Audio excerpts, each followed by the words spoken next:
Merry December 1st, my good people. Welcome to the very first episode of Domino Dish. I was going to wait until the new year to start bringing you new content, but transitions are happening now. So let's talk about it. Honesty is key and keen, but not everyone deserves your peace. Not everyone is mentally capacitated to handle your truth, even if it is the truth.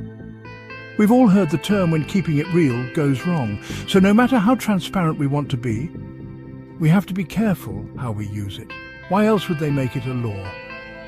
And if you don't know what I'm referring to, check out the 48 Laws of Power by Robert Greene. And no, I do not have any endorsements. I'm just letting you know where you can read up on this. Now, before we get into it, let's reflect on a story we're all familiar with that gives an example of both the truth and the illusion of truth. Little Red Riding Hood. Think about it. Everyone from where she lived knew about the dangers lurking in the forest, but did they forewarn her? No. Instead, they let her go about her merry little way with no protection and no one to guard her. Along the way, they all stopped to ask where she was headed. When she told them, they just smiled and waved, knowing the forest had deep, dark, hidden horrors. Was this because they were scared and hiding their own fears, or simply because they wanted to see what would happen? Sure enough, when she made it to her grandmother's house, she knew something was wrong, but played along anyway. And although there are many alternative endings to the story, it did not play out well for the predator wolf. You see, both Little Red Riding Hood and the wolf use selective honesty towards one another. It can ultimately work in the favor of someone protecting themselves from deceivers, or in the favor of a manipulator looking for innocent prey. With that being said, using it can lead to victory or an inevitable downfall. Either way, the reality of it all is everyone loves transparency until the tables are turned. Thanks for tuning in to Domino Dish. Don't forget to like, comment, and subscribe for more thought-provoking content. See you next time.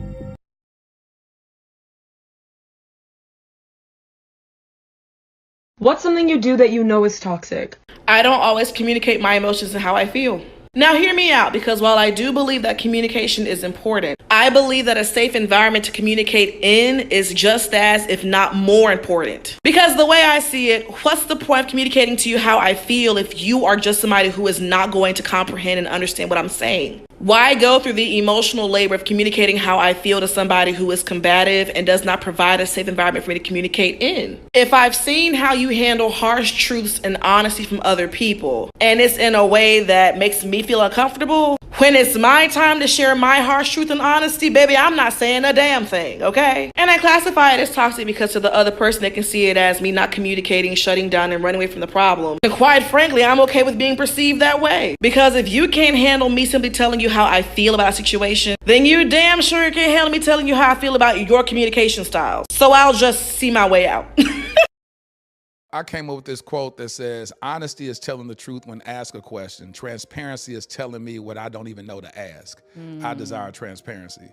And so what happens a lot of times in relationships, the people say, why didn't you tell me that? You know, instead of just, and then when somebody puts that on you, then you have to ask yourself, why didn't I say that? And when the answer is you didn't trust that if you share with them whatever it was that you didn't want to share, that it would be a safe space. And so when people lack transparency in their relationships, that's where the relationship begins to crumble. Yo, when I got back into this dating field, like, you know, after I did my healing and, you know, I was off of my divorce and stuff like that, I was very honest about where I was, you know what I mean? Where I was going. And at the time, I didn't see that I would ever have any desire to want to be married again, you know? And I was very honest. And if I would date somebody, I would tell them I am not looking for exclusivity, you know? I'm dating, I'm courting, I'm doing whatever. If that is not conducive to the lifestyle or what you're looking for, let me know now. We can just keep it friends. There's no beef, there's no drama, and we can move forward, right? The thing that I'm seeing more often than not out here in these streets is that men are not being forthcoming with information about what they have going on, whether it's another woman, situationships, friends with benefits, whatever you have going on, you're not being forthcoming about the information so a woman can make an informed decision that works best for her lifestyle. You're not a man if you take away a woman's power to choose.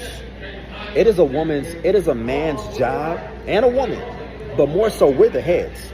It's a man's job to come to the table about everything he has going on, so this woman can have comfort in knowing that one, he's honest, two, he's real, three, that she don't got to worry about no random text message and this, and then when something does finally pop up, most men are, oh, you tripping, that ain't this, that ain't that. Whole time you smashing whatever, and she don't have an informed decision of that. A real man never takes away a woman's power to choose, bro. And if you're taking away a woman's power to choose, you have to understand, withholding information is the same as lying. You know what I mean? It is not a true man's job. It's actually what boys do. It's not a man's job to take away a woman's power to choose. If you out in these streets and you move in a certain type of way, you could potentially be putting her in a situation that she didn't ask for. Man up and tell her what you got going on if you say you a man. That's it. That's the post. Honesty is extremely important when it comes to relationships. The power of your words is lost when you lie.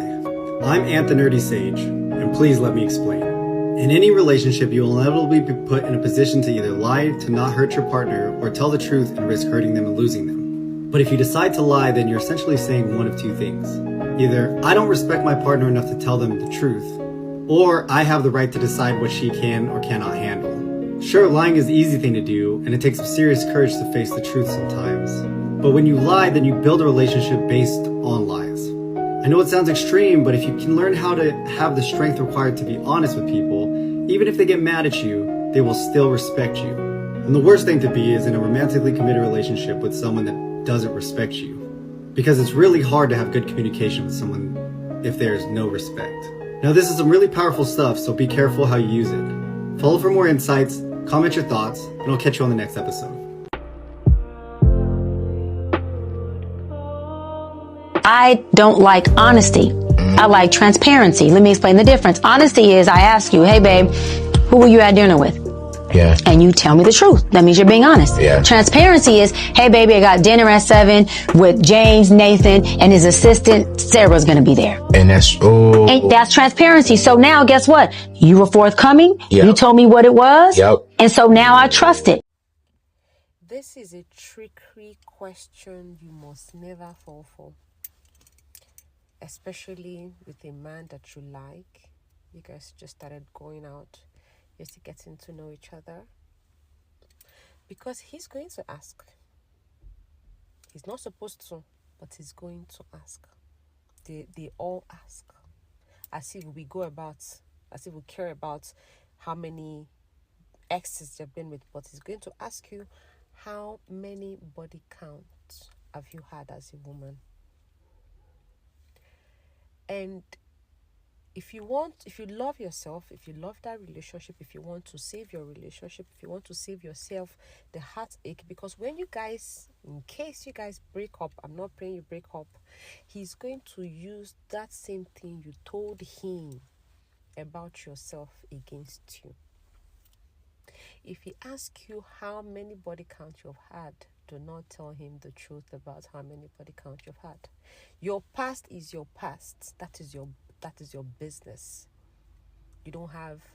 Nobody have any right to know what happened in your past. What happened in your past, stay in your past. So if you're with a man and you're all lovey-dovey and you're so much in love, and the next minute is asking you, don't worry, baby, tell me everything, feel free.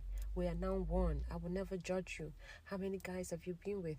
If you're being with 50 guys, if you must really engage him and indulge the moment so that it doesn't seem as if you don't want to talk about your past and how many men you've been with, you're going to tell him if you've been with 50 men, just try and count and say, about 5, just 5. About 4, 5. Even if you've been with 100 men, 5. Your body count should not pass more than 5. That's what you would tell him. Whether he believes it or not, that's what you would tell him. Because there's no way for him to want to go back into your past to find out if true you're just being with 5 guys or 50 men. Except he's that jobless. Because if you tell him the truth, he's going to judge you. Don't forget, yes, he might love you, but he's a man. He's human. We are humans. We are capable of emotions, of jealousy, of hate, of anger, of love, of judgment. He will judge you in his quiet moment. He might love you, but he will judge you. When he's angry at you, sometimes he'll be looking at you with that eyes. When you go outside, do one kind of movement that he does not understand, he will judge you and say, oh, maybe she's going to. After all, she has been with so many men. Be wise. If a man tell you feel at home, open up to me, we are one. Never open up to him, because he's going to use what you say against you.